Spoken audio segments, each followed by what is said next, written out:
Welcome to another piano lesson with Warren. My name is Warren McPherson. Thank you for joining me here this week for another piano tutorial. If you're new to this channel, you're wondering who this guy is and what is he all about. This is the channel where we talk about gospel music and gospel piano playing. And when I talk about gospel, I'm also referring to what we call CCM music, or contemporary Christian music. We don't just do only gospel stuff here, which is traditional, old school, more black church stuff. We're branching out into all areas of Christian gospel music.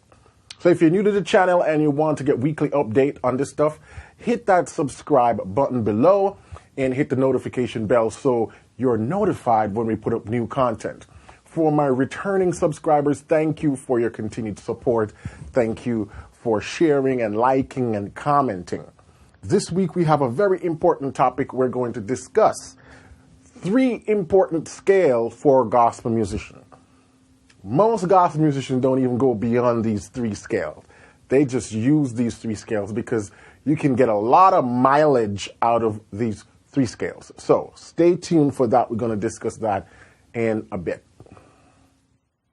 Now, what are these 3 scales? We're talking about the blues scales, major blues, minor blues, and I'm talking about the minor pentatonic scale. These are 3 important scales of gospel.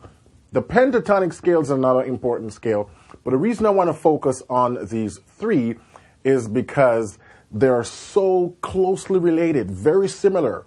It's just shifting one note here or there, and we get the other scale. And so these 3 scales are something you should be working on, something you should know inside and out in all 12 keys, and something you should definitely be experimenting with regularly. When I say experimenting, I'm talking about creating your own little lines, your own little licks, and so on.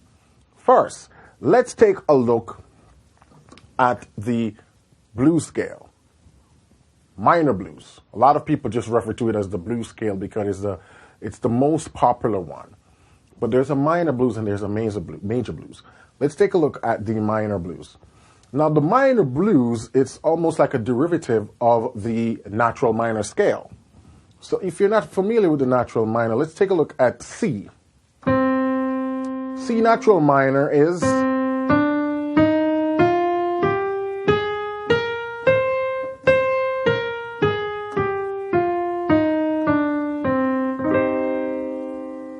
now, C is the relative minor for the key of E flat. So it's basically E flat major starting on the key of C. If you want also more a clearer view, if we look at A minor, all white key, that's A natural minor.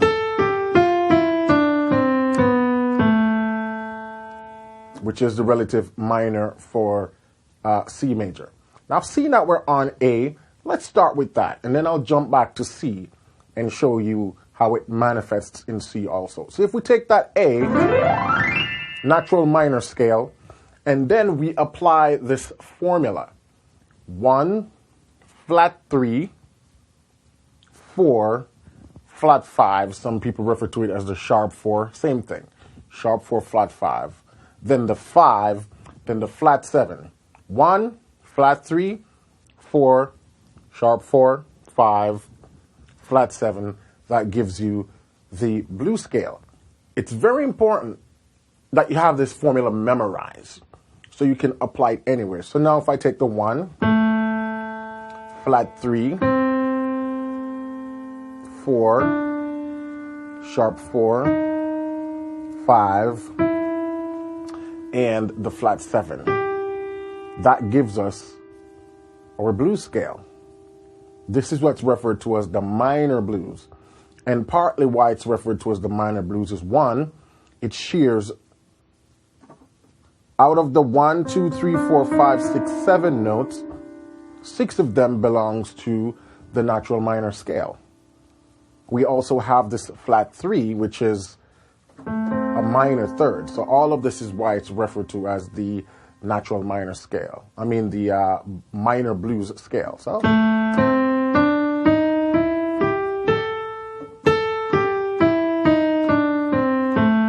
Now let's jump back to C major. We know the C major scale is.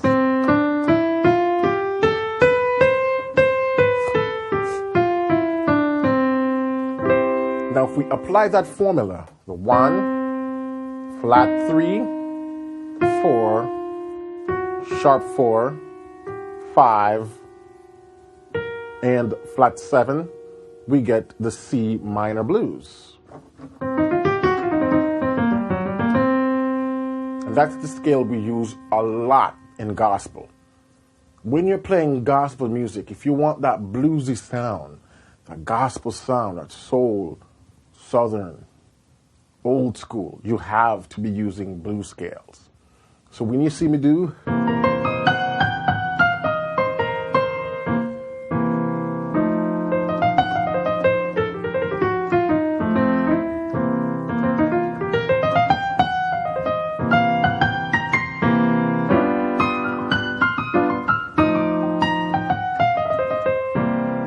all that was just me using the C blues, playing random notes. There really isn't any wrong notes when you're playing C blues over dominant 7 chords.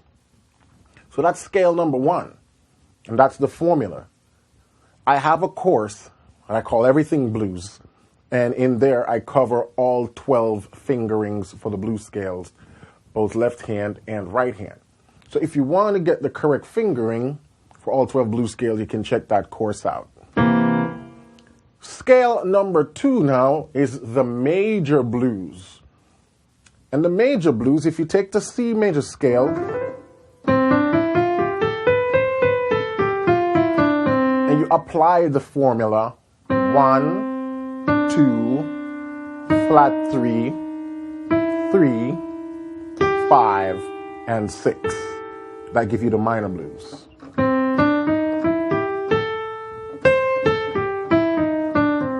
Now it's very similar to that of the major pentatonic scale. The major pentatonic scale, which is a 5-note scale, is this: 1, 2, 3, 5, and 6. So all we're doing is introducing the flat 3, and that gives you the minor blues, the major blues.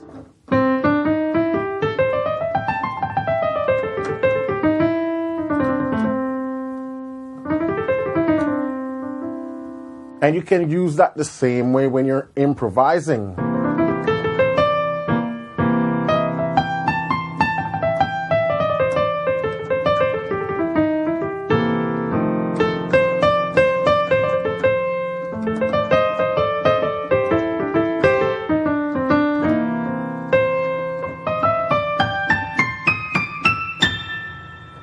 That's called a major blues. And a major blues because it has that blue note, which is a, but it also has the major third.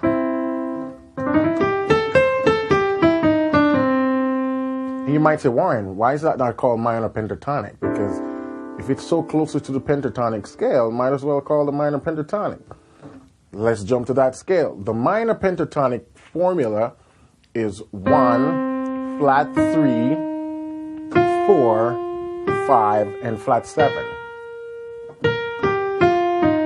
That's the minor pentatonic. See how closely it is to the blues? This is a minor pentatonic. And all we do is introduce the sharp 4, and we get the blues scale, the minor blues. So we have, all we do is subtract that sharp 4 or flat 5 from the blues scale, and we get the minor pentatonic scale. We introduce back that flat 5, sharp 4, we get the minor blues. And if we take the major pentatonic and introduce that flat third, you get the major blues. You see how all these scales are closely related? Now the minor pentatonic, it's almost like the major pentatonic starting on the 6th degree. What do I mean? Let's jump back to C for more clarity. This is the major pentatonic scale. 1, 2, 3, 5, and 6. But what if I just put this A down here? Now I have 1, flat 3, 4, 5, and 6, which is the minor pentatonic. So it's all tomato to me. And so that's why when I'm playing, I don't think too much about which scale am I using, because they're all so closely related in how they sound. I just think about what sound am I trying to go for? Or I use the chords to guide me. For example, what if I'm doing a 1 to a 4? A dominant 7-1 to a major 7-4. I could start off with the blues scale.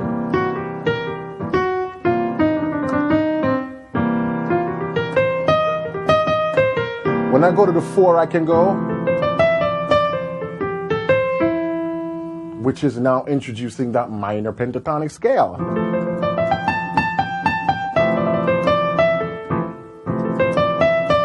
Blues. And this is how we think about improvisation. We think about stitching lines derived from the scales together with the progression, because we have to alter the scale to match the sound of the chord. So if I'm going from a major set, what if I'm doing a major 7-1 to a dominant 7-4? For the 1 major 7, I can start out with the minor pentatonic. And this is just A minor pentatonic. When I go to the 4, now I'm using that sort of major blues, which is, you know, you can turn and trill like that.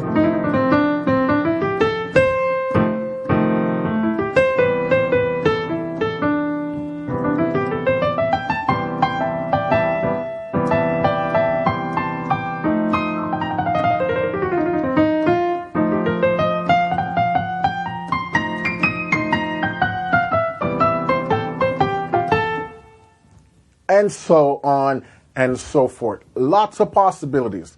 So what I want you to guys do now is go run with that. Major pentatonic, minor pentatonic, major blues, minor blues. They're all closely related. You see, just as how I just demonstrated using just 2 chords, you can try that. Just 2 chords. Play around with the different qualities, because I could have done, what if I done a C minor 7 to a F7 and then go, you know, for the C minor 7, I can use the C minor pentatonic. You know?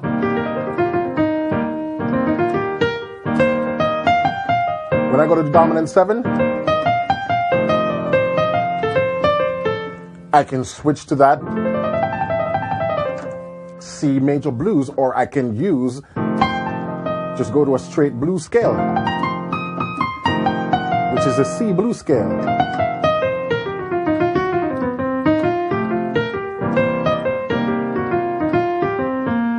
And you can hear when you hit a wrong note.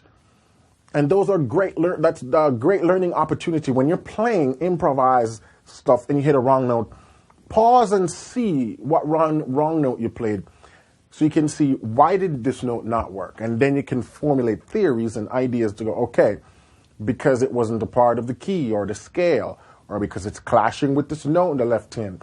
You know, it's not just good enough to go, ooh, that doesn't sound right, move on. Try to understand why it didn't work. And this is the basis for building your improvisatory skill, that what we call improvised language. Go experiment with these scales, all right? So that's what I have for you today. Thanks again, as always, for watching. If you enjoyed this video and you're not yet a subscriber, hit that subscribe button and the notification bell so you can be updated with weekly content. For my returning subscribers, as always, you know, I like to hear from you. So jump in the chat, tell me what you think about this video and how you use these scales. Don't forget, Piano Lesson with Warren is where I run a membership for gospel musicians.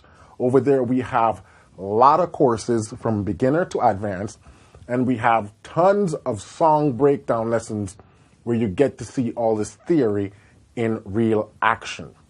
Those song breakdown lessons comes with MIDI files, lead sheets, cheat sheets, backing track if necessary, all the supplementary tools to help you to become a better player. All right, so that's what I have for you guys. Thanks for watching. Keep listening, keep singing, and keep practicing, and I will catch you next week for another tutorial. Have a wonderful week.